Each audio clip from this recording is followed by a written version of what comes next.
tarde a todas as pessoas presentes. Eu quero muito agradecer, né, ao CA Leo 13 pelo convite, também na pessoa da Angélica, que entrou em contato comigo. Quero saudar a Angélica, Jefferson, a Isa e a Rafaela, que não estão mais, e a Zeca, que é, assim, vocês não sabem o que é ser uma teóloga feminista num tempo anterior a esse que nós vivemos. A Angélica é uma teóloga feminista, eu sou uma feminista cristã, não sou teóloga, mas estudo teologia também. Então, acho que é importante a gente registrar que houve um momento que convento para esse lugar era ser chamado de lugar de resistência. Não esqueçamos do conventinho na época da ditadura, né? Então, nós estamos criando o nosso conventinho e graças a Zeca, Ivone Gerbara, enfim, Ofélia Ortega e tantas outras mulheres que vieram antes da gente. Eu acho que fazer esse registro é importante. Eu vou falar do feminismo negro, né? As pessoas negras no Brasil são 50% da população, mas nós não somos 50% aqui hoje, tanto na mesa quanto no plenário. Eu acho que não é um problema dos meus companheiros, que os amo todos, mas é um problema estrutural de acesso. Se nós somos 50% da população, por que nós não somos 50% das pessoas nesse lugar?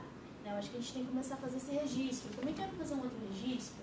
Vocês estavam de costas, mas a gente teve uma saída em bloco ali no final, no momento da fala da Isa. Eu quero acreditar que eles tinham todos um compromisso ao mesmo tempo, e não que era ali uma manifestação de repúdio a uma pessoa que é da casa. Eu queria mesmo saber, depois vocês me falem, porque isso é muito violento. Porque quando uma pessoa está dizendo alguma coisa e um bloco de pessoas se levanta e sai, isso é um recado. É um recado que ela não é bem-vinda, é um recado que não há abertura para o debate. Nós estamos numa universidade. Se as pessoas se levantam e saem, qual que é o papel da universidade se não há debate? Eu quero fazer esse registro porque me incomodou. Uma coisa, eu pedi licença, eu tenho um compromisso e vou. Outra coisa, pessoas que vieram aqui, porque foi o que eu percebi. Não sei se eu tô errada, me respondam.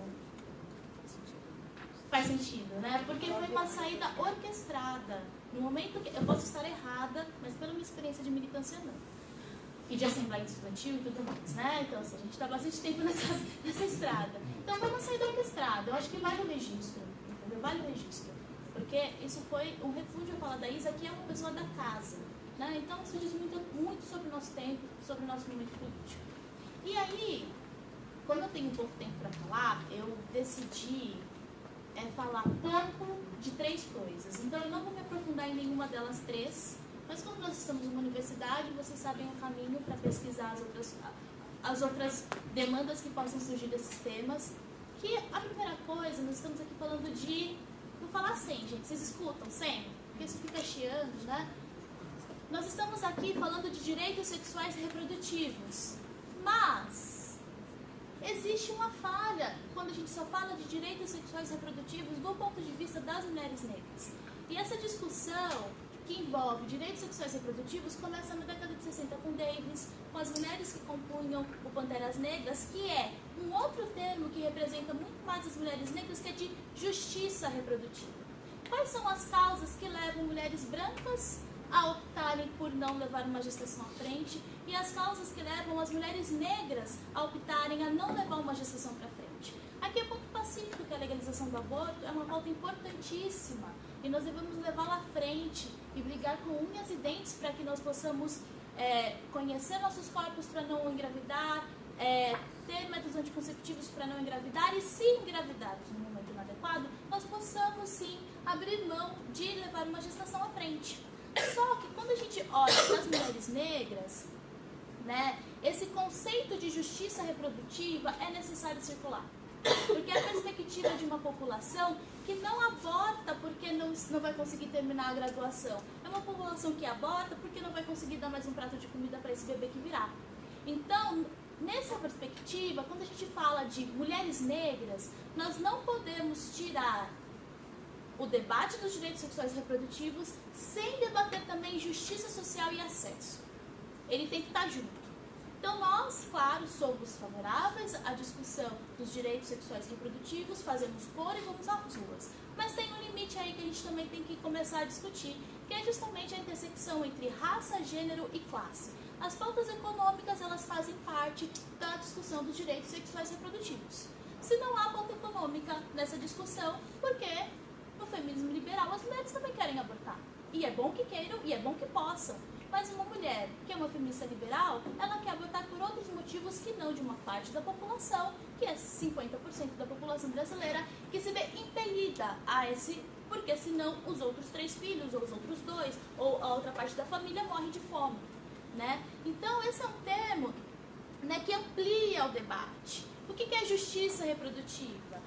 Nós, mulheres negras, nós somos a base da falácia da miscigenação e da democracia racial. Porque a gente sabe que a nossa população é miscigenada, então é negro que tem o cabelo um pouco mais liso, o outro é branco com o cabelo crespo, o outro não sei o que, miscigenação. Mas isso é a base de estupro. Então, quando a gente está discutindo justiça reprodutiva, nós estamos discutindo a base da miscigenação da população brasileira. Então, ou seja, nós fomos amas de leite. Meu corpo serviu de fonte de alimento para um bebê que eu não pari. E não voluntariamente. Porque eu era impelida a amamentar bebês que não eram os meus. Enquanto os meus bebês não eram alimentados por mim. Né? Então, ou seja, isso também não é questão de direitos sexuais reprodutivos, o direito à amamentação, ou seja, a delegação da mulher negra a uma fonte de leite e todo o papel afetivo de formação da cognição de uma criança, da formação de relações maternas com os bebês que estão envolvidas na amamentação, não foram consideradas. Então, quando a gente discute justiça reprodutiva, a gente discute isso. A gente discute também que nunca nós tivemos acesso à maternidade digna e temos diariamente nossos filhos mortos. Isso não é também direitos reprodutivos? Ter filhos e mantê-los vivos? Justiça reprodutiva, então ela vai além da pauta da legalização do aborto.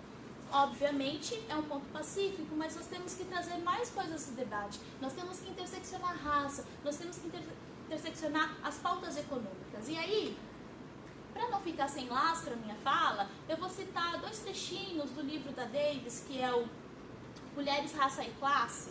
Um deles diz: quando as mulheres negras e latinas, porque também a gente tem que considerar a saúde reprodutiva e sexual das mulheres indígenas, cesáreas forçadas, essas mulheres elas são obrigadas, hoje no Xingu, eu tive recentemente com a Ana Terra e ela Piti, e ela fala que as mulheres indígenas não conseguem ter seus bebês nos postos de saúde, nas unidades de saúde de referência nas suas regiões. Elas são obrigadas a pegar um avião, entrar no barco, ir para a cidade, ter um bebê sem a sua ancestralidade, sem o pajé que vai fazer as orações, sem as parteiras que vão acompanhar, e elas estão parindo seus filhos sob forte violência emocional e objetiva sobre seus corpos. E a gente está falando do direito sexual e reprodutivo das mulheres indígenas, a gente não fala porque elas não estão aqui.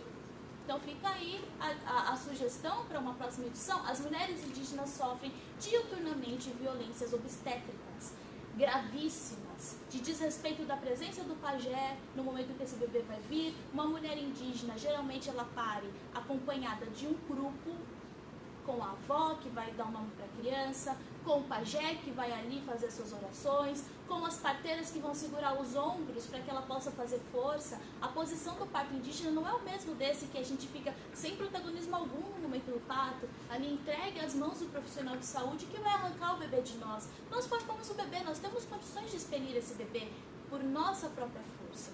E isso é uma violência obstétrica? Isso não é justiça reprodutiva? Então essa pauta vai além da legalização do aborto, porque eu falo isso não é por discordância, é porque toda vez que a gente vai discutir direitos sexuais reprodutivos, a tônica sempre é a legalização, que é um problema jurídico do Estado, que a gente tem que debater, sim, mas e todos os outros que são apagados? Então o meu papel aqui é trazer o que foi apagado até então, né? E aí ela diz, né, das mulheres latinas recorriam ao aborto em tão grande número. As histórias que contavam não eram sobre o seu desejo de se verem livres de suas gravidezes, mas antes sobre as miseráveis condições que as dissuadiam de trazer as novas vidas ao mundo. É uma mudança de perspectiva muito importante, porque não é eu quero interromper essa gestação, porque nesse momento eu estou terminando uma graduação, vou fazer um intercâmbio e depois eu terei condições melhores de ter o meu filho desejado. É um filho indesejado. É um filho que, se vier, ela vai amá-lo tanto e ela não vai suportar vê-lo sofrer. Então, essa ligação direta do aborto com a crueldade materna é um trunfo do patriarcado, porque as mulheres abortam porque não vão aguentar ver os seus filhos sofrerem. E isso é justiça reprodutiva. Então ela segue, né, a Davis no texto dela. Os direitos ao aborto são fundamentais para as mulheres e para a democracia, mas eles não podem ser considerados separadamente de outros direitos reprodutivos, como de ser livre do abuso da esterilização. A gente tem na década de 90 um movimento forte de mulheres negras que foram contra a esterilização compulsória, que já foi uma prática de saúde no Brasil. Até pouco tempo, uma mulher negra chegava lá, tinha tido 4, 5 filhos, ela nem sabia que ela tinha sido esterilizada. Aí ela fala, eu não tenho mais filhos depois que eu ganhei neném, não consegui mais ter filhos. Não, ela sabia que tinha sido esterilizada. Eu sou uma mulher esterilizada e não recomendo. Sou uma mulher esterilizada porque eu sou diabética tipo 1 e as minhas gestações foram complicadíssimas e eu não podia sofrer um risco de engravidar novamente. Como eu não posso com hormônios, com implante, eu e o meu médico e o coletivo de médicos que me atenderam falaram, Simone, é uma opção viável para você. A gente chegou num momento no Brasil que 40% das mulheres antes dos 35 anos eram esterilizadas. Isso muda seu ciclo menstrual, que houve um impacto na sua subjetividade, é um impacto. Então, ou seja, eu não recomendo esse artifício. Eu recorri por uma especificidade muito de saúde minha. Mas a gente chega num momento onde 40% das mulheres são esterilizadas, é problemático. E sem autorização, porque quando ainda é por escolha, tem a Defende está com um processo coletivo agora de uma série de mulheres que querem esterilizar-se sem serem mães e são solteiras.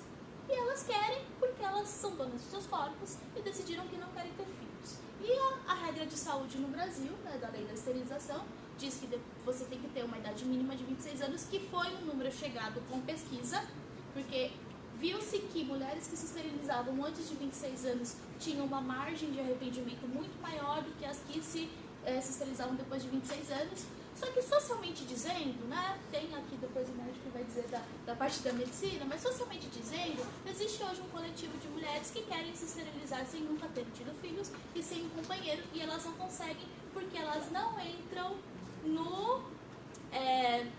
no escopo que a lei autoriza. Em contrapartida, se um homem de 18 anos quisesse fazer vasectomia, se o argumento para as mulheres não se esterilizarem é o arrependimento, ele está sendo aplicado só para as mulheres e não para os homens. E eu, como socióloga, falo que isso é problemático. Agora, eu não vou desrespeitar o campo da medicina, que chegou a esses números e a essas regras, que acho que é um debate que tem que ser social, mas eu vou questionar então porque para os homens, tecnicamente pela lei de esterilização, os homens também teriam que ter a anuência de suas companheiras e também teriam que ter uma idade mínima, mas não é o que acontece na prática. Então, olha só, a gente não pode tirar, desassociar, então, do livre abuso da esterilização, do direito de ter filhos também, porque nós temos os nossos direitos de ter filhos negados, creche, que também faz parte da discussão de direitos sexuais e reprodutivos, o BS com pediatras. Na minha região, eu sou da periferia de Osasco, o pediatra vai só às quarta-feiras à tarde, da meio-dia às 16, atender as crianças. Qualquer mulher que trabalhe terceirizada, que não pode se ausentar nesse período e não conseguir uma avó, uma tia para levar a criança, porque a gente sabe que hoje com a terceirização, se você falta, você perde a cesta básica. Ai, gente. Foi a Isa Graciano. Então, ou seja, essa mulher não vai faltar porque não falta a cesta básica. E aí ela também não tem um horário alternativo para levar seu filho ao UBS. Isso também não é direito sexual e reprodutivo?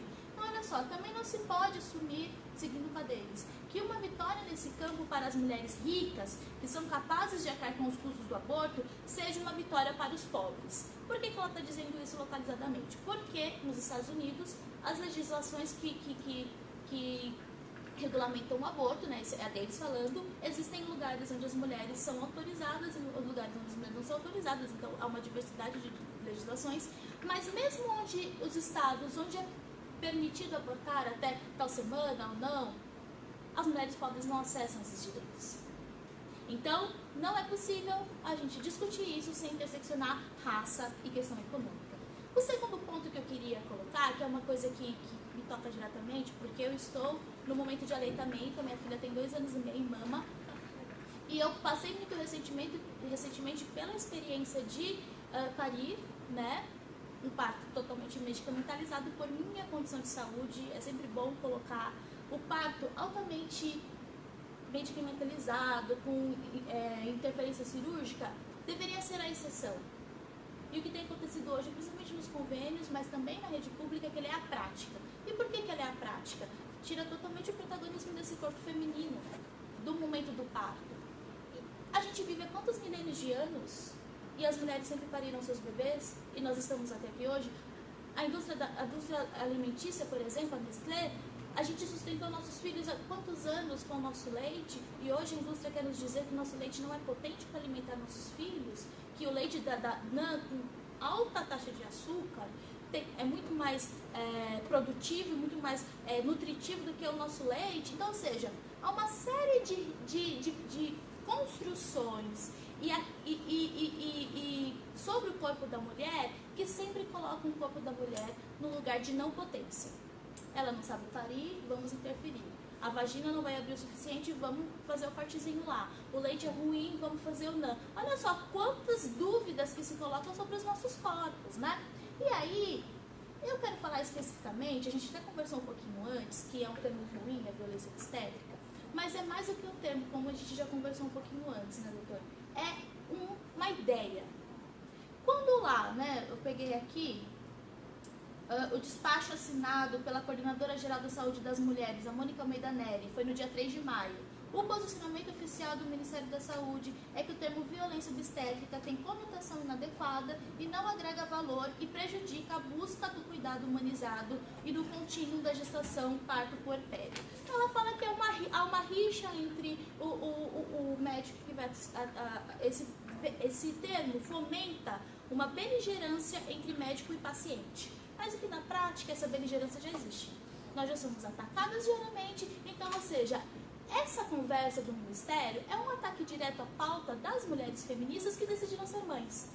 Porque a fala da Zeca no MASP, vou fazer um parênteses aqui, sobre o direito de ser mãe, veja no YouTube, no MASP Professores, é fundamental e fui tão representada porque eu escolhi ser mãe. Gente, eu terminei a graduação em dezembro de 2011, em fevereiro de 2012 eu estava grávida. Foi assim, entreguei o TCC e engravidei. Porque eu queria, foi o meu direito de ser mãe. E o movimento feminista tem que me dar respaldo para isso também, porque a gente está numa maternidade digna. E quando as mulheres feministas levantam a bandeira da maternidade, a sociedade desacredita, porque nós somos as abortistas, nós não queremos ter filhos. A questão é que nós amamos os nossos filhos e queremos criá-los com dignidade, num momento apropriado, com um ambiente apropriado. E aí, o que acontece? A retirada desse termo é um ataque frontal à dignidade da maternidade. E digo mais, as mulheres negras são muito mais impactadas porque nós sofremos muitas violências. Por exemplo, anestesia no parto. Um parto altamente violento, com uma série de interferências desnecessárias, que faz gerar aquele sofrimento. Você toma a ocitocina, que faz a dor do parto vir de uma maneira muito descontrolada. Você, negra, é menos anestesiada nesse turbilhão de violências que eu te disse do que mulheres brancas. Porque há uma falácia vindo da escravidão de que mulheres negras suportam mais dor do que mulheres brancas. E os cálculos de anestesia para mulheres negras são feitos de maneira diferenciada das mulheres brancas. Olha que absurdo! Então, ou seja, quando você tira esse termo, a gente sabe quem é o alvo. Como a Angélica disse muito bem, a gente sabe que a necropolítica está de olho nos corpos matáveis. Quais são os corpos matáveis que não têm direito ao luto? Ah, mas você é forte, mulher negra. A força da mulher negra é uma coisa que a gente tem que desconstruir, porque é um grande, assim, autorizador de violências contra a mulher, porque a gente é forte, a gente aguenta. Enfim, eu vou acelerar, porque eu acho que eu já devo ter falado uma meia hora. E aí, eu queria falar um pouco da PEC 29, mas eu não vou falar da PEC 29, tá? Que ela tá parada, né? O que importa é que ela tá parada, porque os pró-vida se desentenderam lá. Enfim, tem um rebuliço, mas se vocês quiserem saber da PEC 29, tem vários textos meus aí rolando pela internet, Iminência do Caos, lá tá bem descritinho a PEC 29. Porque eu vou pular aqui, falando da violência da maternidade, eu vou pular diretamente, para fechar a minha fala, e trazer alguns números, que é o impacto do racismo na assistência da saúde das mulheres negras. O que acontece? Nós hoje, na era Lula, tal, não, com todas as discordâncias que eu tenho do governo, mas foi o momento em que algumas pautas sociais avançaram e, dentre elas, a necessidade de uma política nacional de saúde integral para a população negra. Então, essa portaria, que é a 992, de 13 de maio de 2009, então, uns 6 anos depois de que o governo do PT ascendeu, a gente tem essa portaria, né, que a Portaria de Política Nacional da Saúde da População Negra, que leva em consideração a intersecção entre o imaginário racista que pauta a sociedade com as violências sofridas nos ambientes de saúde e de cuidado. A introdução dessa cartilha, eu vou ler para vocês, ela diz o quê? A Política Nacional de Saúde Integral à População Negra é um compromisso firmado pelo Ministério da Saúde no combate às desigualdades do Sistema Único de Saúde e na promoção da saúde da população negra de forma integral, considerando que as iniquidades em saúde são resultados de injustos processos socioeconômicos e culturais, em destaque o vigente racismo, que corroboram com a morbimortalidade das populações negras brasileiras. Para implementar a Política Nacional de Saúde Integrada da População Negra, é necessário que os gestores, movimentos sociais, conselheiros, profissionais, etc., trabalhem em prol da melhoria das condições de saúde da população negra, a partir da compreensão de suas vulnerabilidades e do reconhecimento do racismo como determinante social em saúde. Tem um documento oficial que diz isso. Esse documento, continuando com a leitura, tem por finalidade orientar a implementação dessa política por meio de conteúdo informativo que contribua para a operacionalização da política, considerando as especificidades das necessidades regionais. Então, ou seja, dentro da população negra tem especificidade quilombola, ribeirinha, campesina, urbana, que também estão dentro dessa cartilha. Isso aqui vai ser revogado em breve. Eu não tenho grandes esperanças que isso aqui vá para frente. Hoje, nas federais, nos cursos de medicina, é obrigatório ter na saúde pública, na formação em saúde pública dos médicos, nas federais, é obrigado ter uma disciplina específica sobre população negra, por causa desse programa de política nacional de formação do profissional para sensibilidades que população negra tem, mais pobres, tanto urbanos quanto campesinos, tem parasitas que já foram erradicadas há muito tempo entre a população de classe média. Então, ou seja, você vê uma pessoa com manchas na pele por causa de um verme, é uma coisa que esse verme não está sendo tratado há tantos anos. Pessoas com condições percebem que tem algum desconforto, vão ao médico, tomam um vermífugo e é resolvido. Porque qualquer pessoa pode ser acometida por verme. Mas as populações pobres, que são, na maioria, negras, os campesinos, na maioria, os rurais, eles padecem de manchas na pele, e, enfim, raquitismo não é como uma doença, mas, enfim, desnutrição, acho que a palavra é melhor, por conta de vermes são tratados.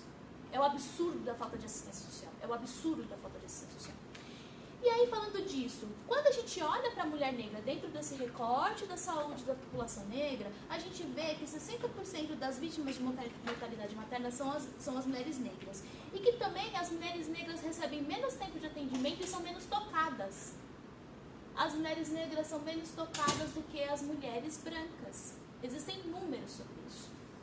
Procurem depois na saúde pública da USP, tem pesquisa sobre isso.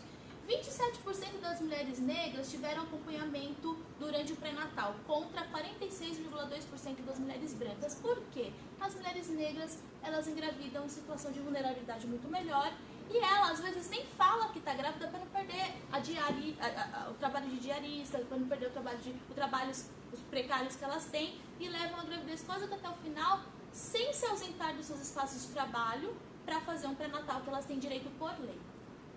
E por fim, as mulheres negras, elas são menos anestesiadas e têm menos informações no pós-parto e são menos orientadas no aleitamento materno do que as mulheres brancas. Eu, mulher negra, amamentar a minha filha por 2 anos e meio é exceção da exceção da exceção. Por quê? Hoje a média de amamentação no Brasil é de 54 dias. Por quê? Porque você tem um sistema capitalista que faz com que as mulheres voltem ao trabalho com 4 meses. Eu voltei ao trabalho, a minha filha tinha 8 meses, porque eu sou funcionária pública, tive férias, folga, não sei o quê. Então a amamentação estava bem estabelecida e nós conseguimos também, como ela estava próxima de mim na creche, estabelecer essa transição entre o momento de ausência e o momento de presença da mãe de maneira digna. mas as mulheres que têm 4 meses de licença, e se elas saírem 15 dias antes do parto, é 3 meses e meio, porque essa licença pré-parto conta na licença maternidade. Elas vão começar a dar uma mamadeira com NAN, quando tem dinheiro para comprar NAN, que às vezes é leite de caixinha, quando essa criança tem 2 meses. Crianças gordas e desnutridas tem muito a ver também com a falta de crença na potencialidade do leite materno e da orientação dessa mãe do que ela deve dar ao filho. Além disso, a questão de acesso à alimentação adequada, que é uma questão econômica conjuntural. Bom, era o que eu tinha para falar. Acho que eu falei meio rápido para dar conta de tudo. Depois eu estou disponível para as perguntas. Obrigada, gente.